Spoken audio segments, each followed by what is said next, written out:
આકલાવ એપીએમસીની ચૂંટણીમાં કોંગ્રેસની પેનલ બિનહરીફ. કુલ 12 ફોર્મ ભરાયા હતા, જેમાંથી 2 ફોર્મ પરત ખેંચાયા. અમિત ચાવડાને સમર્થકોએ ઉજવ્યો ઉત્સવ. આકલાવ ભાજપને એપીએમસીમાં ઉમેદવાર સુદ્ધાના મળ્યા. વર્ષ 2002થી એપીએમસી કોંગ્રેસ હસ્તક રહી છે.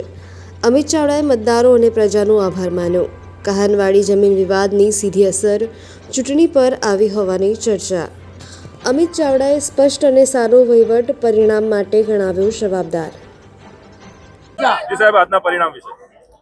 આજે ફરી એકવાર આંકલાવ તાલુકાના તમામ રાજકીય આગેવાનો, સામાજિક આગેવાનો, સહકારી આગેવાનો, તમામ સહકારી મતદારો ને તાલુકાની તમામ જનતાએ પક્ષાપક્ષીથી પર રહીને કોંગ્રેસના ઉમેદવારોમાં વિશ્વાસ મૂક્યો છે ને ફરી એકવાર આંકલાવ એપીએમસીની કોંગ્રેસની પેનલ બિનહરીફ આજે ચૂંટાયેલી જાહેર થઈ છે. ત્યારે આજે અમે સૌનો આભાર માનીએ છીએ અને આટલા વર્ષોથી આ તાલુકામાં કોઈ પણ નાત, જાત, ધર્મ કે પક્ષના ભેદભાવ વગર આ બજાર સમિતિ એપીએમસી સંસ્થા લોકોના સેવાનું એક માધ્યમ બની છે.